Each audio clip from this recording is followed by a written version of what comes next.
A very good afternoon, Chinmai. So good to see you, All India rank 310. Thank you, Chinmay, ma'am. how happy are you? Ma'am, I am. The feeling is the same, but I'm a little more excited to carry out the tasks that will be bestowed upon me, ma'am. On behalf of Kingmakers IAS Academy, congratulations once again, Chinmay. Thank you, ma'am. So let's explore your journey, Chinmay. So we wanted the future aspirants to know more about you and feel inspired. Right, ma'am. So Chinmay, what's your journey, Chinmay? Ma'am, so in 2020, I completed my law graduation, and it was during COVID that I understood that civil services was my calling, and I would really wanted to do something in the domain of public service and service to the society and nation building. So it was during COVID that I understood that this will bring purpose to my life. And ever since then, I've been preparing for the civil services along with my law practice. So I've been a practicing lawyer for the last 5 years. And in my sixth attempt, finally, I have cleared the exam, ma'am. Okay, that's a long journey, yes, right? Yes, ma'am. So when did you actually prepare? I can say that from 2021, I started my serious preparation. Okay. So you have worked as an advocate for an agency as well as a private. Not agency, ma'am. Private practice in the Okay, courts. Yes, ma'am. fine. How you were very focused, no? Taking a law would have supported your preparation. How far is it? Yes, ma'am. I think law was a game changer for me. I in this exam I scored 272 in my law optional, and I think that was one of the reasons that I could make it to the list. My mentor also happens to be a lawyer, so I it was because of his expertise and his guided knowledge that I was able to achieve this feat. And I think law as an optional is not very popular in these days. But I think if one is really keen about the law, about knowing the law, it's a very good optional for one to take, ma'am. Especially if a person is from a law background, like a law graduate. I think law optional is the optional that one should be taking. I understand that it is very vast and the syllabus is never ending. But I think that one's curiosity and inquisitorial approach will help one to master this optional, ma'am.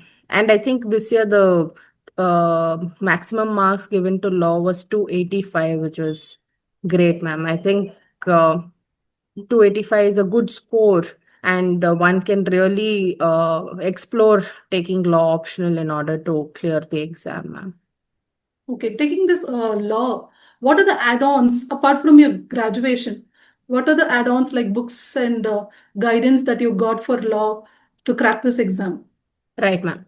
Ma'am, since law optional itself is a very vast subject, and because we study um, all the so in 5 years of law school, we've studied 60 different law subjects, right? And we are studying at least half of them in 2 months for the UPSC prep. So I think that's very challenging. So the idea is to have smart prep and crisp notes, ma'am. I refer to de facto and law experts for their notes, ma'am. And upon that, I improvised, ma'am. I also refer to basic books like MP and also to the Bare Acts for like crimes, because this time BNS became a very big topic.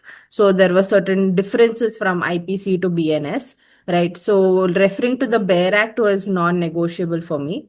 And I refer to MP Jain for constitutional law, and otherwise I refer to the toppers copies for refining my answers, ma'am. So I think these were the keys for me, and also my mentor himself was a law graduate, and his He also has given the UPSC interview many times. So he also shared his notes with me. His name is Mr. V. Manoj Kumar.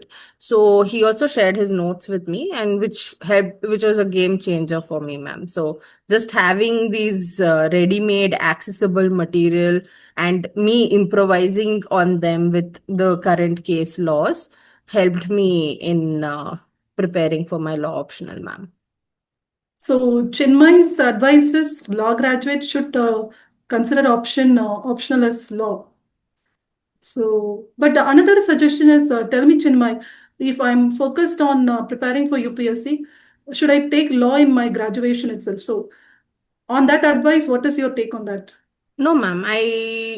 Law is a graduation subject, or a graduation degree is obviously a great subject, ma'am, because one not only explores one topic, we explore 60 different topics. Like at Gujarat National Law University, we studied at least 60 different law subjects. So having little knowledge about each of those 60 topics also, it can be a game changer, ma'am. We have environmental law separately. So we have to study for environment in UPSC in the other GS papers. You have to study for polity. So polity we do as constitutional law in college. So obviously it will be an asset, ma'am, if one takes law as their degree in college. But I think we know that a lot of non-lawyers clear the exam with such great marks and with such great knowledge, even without being a lawyer. So I don't think that's a problem. I think the idea is to just be curious about the law, because knowing the law, knowing the fundamentals of the Constitution is non-negotiable for as far as this exam is concerned, man. So I think the idea is to just be aware of our Constitution, ma'am, at the end of the day. Chinmay, can you tell me what is your distraction and how did you fight against it? Ma'am, more than saying distraction, I think I was demotivated many a number of times whenever I didn't clear. So prelims was a very challenging step for me. So the prelim stage was what was the biggest hurdle for me in the beginning, and after that, obviously the mains was a great hurdle. But prelims itself was such a big hurdle for me. So every time that I didn't clear prelims, I was demotivated and felt dejected. But I think I owe it to my mentor and my friends who pulled me up, and my parents who pulled me up. Actually, my parents never told me that you have to study for this exam. They just told me that you do whatever you feel like doing. I'll ultimately do something that you prove to be an asset to the society that you're living in. So that was their idea. But the UPSC was not something that they forced me to do. So it was majorly my mentor and my friends who helped me throughout this exam. And I think having those two, three people in your life who will pull you up again and again, and who will ensure that you don't give up on your dreams. I think that's what's more important, ma'am. More than distractions, it was that feeling of being dejected and being a failure in my previous attempts that was weighing down heavily on me. Okay, Chinmay. So you say support system is very necessary, and when it comes from the friends and the family, it's adds on a lot. Yes, ma'am. Yes, ma'am. Okay, so but having said that, you have uh, moved from more attempts in prelims. Yes, So ma'am. what that made you crack one prelims and move on to this main stage? Ma'am, I think the idea was to have a SWOT analysis of my own strengths and weaknesses, ma'am. So I think once I carried out a SWOT analysis, understood my own strengths and weaknesses, I was able to work very strategically on my weaknesses and also grip on very strongly to my strengths, ma'am. So I think CSAT was not that big of an issue for me, ma'am, because I come from a commerce background and we had maths. So CSAT was a little more comfortable for me, but GS paper was more challenging for me, ma'am. So because of that, I had to take multiple mocks. I took about I took about 60 odd mocks. Yes, please, one. The video just went off. I'm sorry. 1 minute.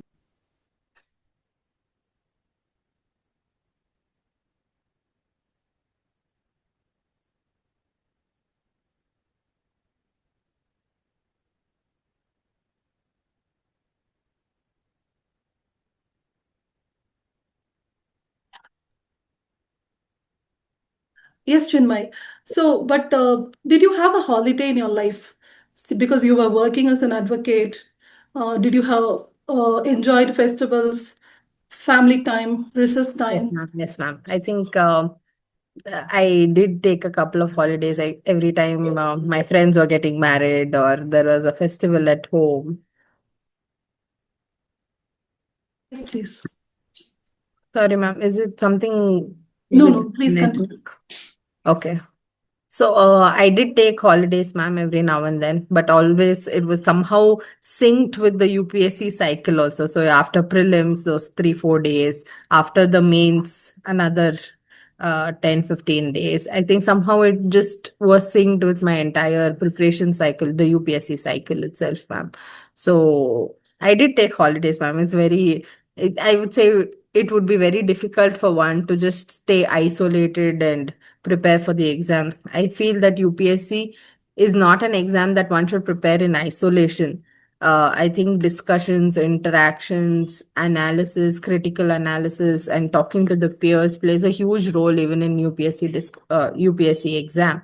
So I think having holidays had its own pros for me. So I didn't take holidays as such, but there were certain events like festivals, my friends getting married, etc., which were like holidays for me. Chinmay, coming to the technology, there are a lot of technologies. So, Chinmay, how did you employ certain technologies in your preparation? Because I know notes preparation is very huge, Right, ma'am. tiresome task. And you said Right. 60 books, that's huge. The 60 Right, ma'am. subjects, that's very huge. Yes, ma'am. Ma'am, I used AI tools like Perplexity and Gemini and less of ChatGPT, but I used more of Perplexity and Gemini because they were giving me more accurate answers and more dynamic answers. I used them especially for during the mains and also during the interview, very much during the interview, but also during the mains, ma'am. So I think it was a boon for our generation that, we had tools like AI at our fingertips, wherein we could just input a question and we had ready-made answers. So I think the idea in this digital age is not to know everything, but to ask the right questions, to figure out what are the right questions that you should be asking your AI to get the answers. I think that's the differentiating factor. So I would again like to reiterate that AI was a game changer because anything, if there was like a key phrase, or I would ask, give me all the schemes related to water scarcity in India. It listed it out for me, and it was at my fingertips. And we know the broad themes of UPSC in the mains exam. So just putting down those themes on AI and just asking for a list of the schemes or list of government initiatives, or even finding out the statistics like the facts and figures. Where do we stand on HDI? Where do we stand on MPI, etc.? So all these facts and figures was readily available, and it would say it was also very uh, uh, efficient in terms of conserving our time, ma'am. So I would use these tools to ensure that I don't lose a lot of time and also be a little smart while preparing, ma'am. And also during the interview stage, I think I used AI a lot to prepare for my interview, and so did my other peers who would agree with me.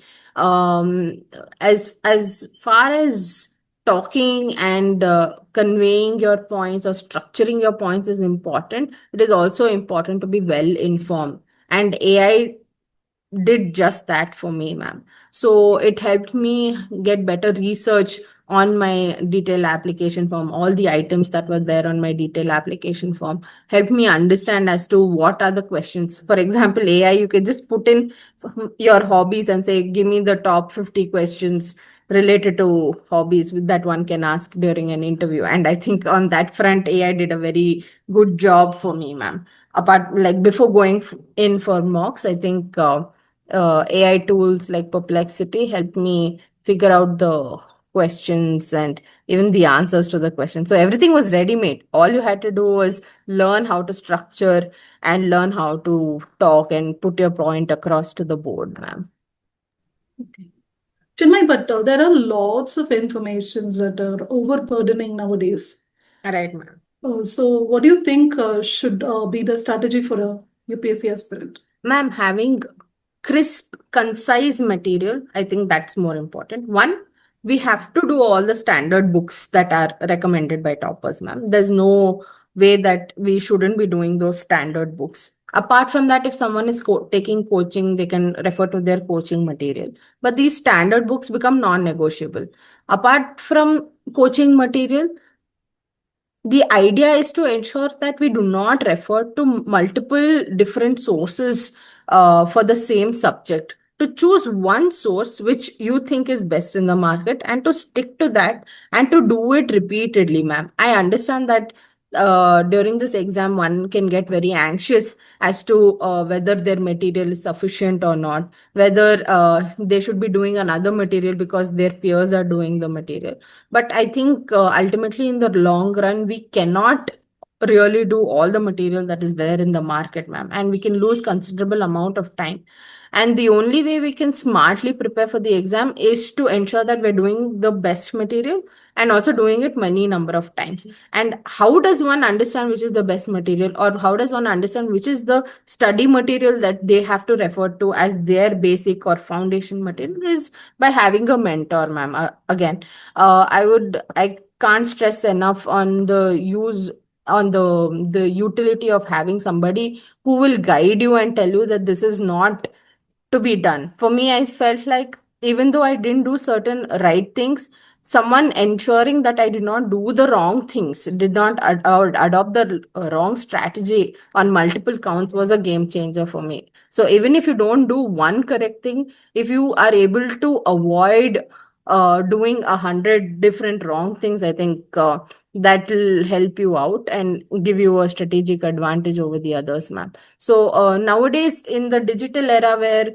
on digital platforms you have access to all coaching material, like you have name the coaching institution and you have the material on your fingertips. So at that point of time, all you need is somebody to guide you and tell you which material to choose, which material to not choose, and to ensure that you don't choose that material at any cost. I think that's how one should go about. Otherwise, ma'am, as I said, that this digital era is a boon as well as a bane, ma'am. So I think the AI was a boon for us to get ready-made questions, ready-made answers, but also can be a bane because it can make us more anxious by giving us access to so many different kinds of material and making us feel more anxious and more panicky for not completing the material that the market has, ma'am. Coming to the lot, selecting the right material, Chinmay. So, this current affairs, no, there are a lot of coaching materials that comes up. And can you tell me a small mantra how to choose the best material from the current affairs, and also crisply or properly manage time in studying this current affairs and also the basics. Right, ma'am. Ma'am, for current affairs, I think the mantra is to refer to the newspapers almost every day, ma'am. Once one starts reading the newspaper on a daily basis, even if something is not covered in today's news and it was important or it has been covered in a different newspaper, I'm sure it'll get covered in the same newspaper in 2 or 3 coming days. And there are certain pages in the newspaper which is non-negotiable, and current affairs is not that big of a demand. If one is aware of the daily happenings in the society through the newspapers, or nowadays we even get the digital copy of newspapers with where AI helps us summarize the news articles, tells us what is important for UPSC and tells us what is not important for UPSC. The idea is to just be smart, ma'am. Newspapers become non-negotiable. Apart from that, in order to brush up these current affairs, I think one can refer to monthly compendiums of the news. For example, I refer to the Vision IAS PT 365 for during the prelims, just to stay upbeat with the current affairs and also to revise. I feel sitting and making notes again is very time consuming, and when you have a ready-made source which is going to give you all the current affairs, why not use it and save up on time? So I use the Vision IAS PT 365, ma'am, and I also feel like the Sarthi material on current affairs was very nice for me. I think these were the sources, ma'am. I try to use what was readily available rather than spending time and trying to do it on my own, because I also had to practice. I also had my work that I had to attend to. So I try to use what was readily available in the market as much as possible, ma'am. But if somebody is preparing for the exam full time, then they all have all the time to make the notes and, refer to it and also have good material at hand, ma'am. Chinmay, what did you make hard notes, or how was your preparation with notes? Ma'am, I had basic foundation material for all subjects, ma'am. Like I told you, those standard books and my own notes for those standard books. I had that in place. Apart from this, I also had different coaching material, ma'am. And wherever I felt like in the previous mains that I wrote, I scored very low marks in essay, ma'am. And this year I have scored 116 in essay, ma'am. And because I understood that essay might have been a challenge for me, I took up the Vision IAS essay enrichment course, ma'am. So it is, again, as I said, SWOT analysis is what is important. What might be a strength for me might be a weakness for you, and what is a strength for you might be a weakness for me. So I understood that, okay, this is my drawback, and I try to work on those drawbacks, ma'am. So for subjects where I was lacking, I made sure that I had more material. I made more notes and made more comprehensive pointers for them, and also refer to the syllabus time and again to understand what is it that I'm missing. So all this comes only when you have somebody to guide you and trying to understand what do you need to make notes. Or and it's very, I feel like it's very impossible to prepare for this exam in isolation, ma'am. So if you have two three friends who can help you and make notes for you, and you can share your notes with them and exchange, have discussions, there's nothing like it, ma'am, in my understanding. So obviously, ma'am, I did make my notes. I made my own notes, but I also referred to ready-made notes which were available from different institutions, so that it is obviously a fodder to my already existing material. So I did refer to other notes for mains prep, especially, ma'am. Chinmay, being an advocate, it seems to be like sometimes you are caught up in a case for a number of days together, and then there is a research period where you are free. So you could have not maintained a consistency in your preparation throughout. Right, ma'am. So how did you cope up with that? Right, ma'am. So I think here the boon was to have some very good friends who appeared before the court of law whenever I was not able to make it, and they would try to substitute for me, especially when times where I did not have to personally go for arguments, where a substitute could also do the same work.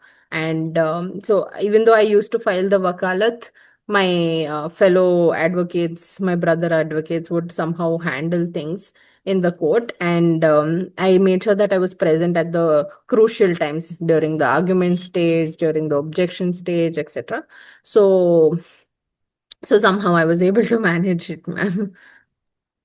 How was your experience with Kingmakers personality test program? Yes, ma'am. So the Kingmakers personality test program where I gave the mock interview, ma'am, was a very good experience for me, especially because they asked me a lot of legal questions. And my interview, my real interview with UPSC was also, it also had 80% questions were all legal questions, ma'am. So I think I was able to, this gave me a good understanding as to gauge how what the questions might be, and there was a little overlap also, ma'am, in terms of questions. So I think this just gave me a good practice, as and I was more confident walking into the interview hall because of all the preparation that was done through the mock interview, ma'am. Chinmay, my last question is, in your 6 attempts, have you wondered whether I will clear prelims, and did you count your marks at the end of the day of the exam and started your mains preparation then on? Yeah. So, ma'am, whenever I wrote the prelims and came back home, I would generally wonder, am I going to clear the exam or not? The anxiety would be peaking at that point of time. Even though I wrote the exam and came, there was no sense of relief or respite, ma'am. I obviously went on to the next step, that was to calculate the marks, and that was equally an anxious moment. So, obviously, the coaching institutions are different coaching institutions are ready with the answer keys by the time students come out of the exam hall after writing CSAT, ma'am. But the difference was from one coaching institution to another coaching institution. For example, this year in the 2025 attempt, I think CSAT, I refer to 4, 5 different keys of different institutions, and they had a difference of about 32 marks among themselves, like the answer key for CSAT itself. So I think one can never really say whether they are through or not through. But even if one doesn't make it through the prelims, the idea is to prepare for the mains as if one has cleared the prelims, ma'am. Because I feel that once a person writes the prelims, take 3 or 4 days gap and then prepare for the mains as though they are writing the mains in any given case, and with the same timeline as those who are going to write the mains, ma'am. So this will be a good simulation for future mains, and also it will help you understand where you stand in comparison to your competition, and also it helps you understand what are the subjects which are in your bag and the subjects that you have to work more on, ma'am. So I would suggest that for all those who are giving the prelims, finish prelims, take a 2, 3 day gap, and after that start preparing for mains as though you're writing the mains. And in this way, not only are you finishing all your mains material, not only are you finishing all your optional material, you've done the entire iteration once. So when you're doing it for the second time, when you're going to give the actual mains exam, it becomes a little more easy. I wouldn't say easy, it'll become a little less challenging. So I think the idea is to prepare for the mains whether or not you clear the prelims, ma'am. Chinmay, it's a beautiful conversation with you. So hope your journey is more with some success. Chinmay, what's your last thought on the success and what is your future plan? Ma'am, at the moment, I am excited to understand public administration, to understand public services, to understand how I can prove to be an asset to the society. And all those that we studied in theory and wrote in our papers, that these are the examples or these are the case studies, these things can be done to, implement better change at the grassroots levels of the society. All those textbook examples coming to reality is something that I am excited about. I'm excited to learn more about what work I will be doing, and I think every day I'm going to think about how I can do best whatever is taught to me, ma'am. So I think it's the excitement to work on ground right now, and the feeling is the same, ma'am. But it's just that I'm a little more excited that I'll be able to do something entirely different something where I don't have to go to the court. I can go sit at an office and also bring some positive change where I live. Yes, Chinmay, we expect a positive change through you. Thank you so much for joining with us.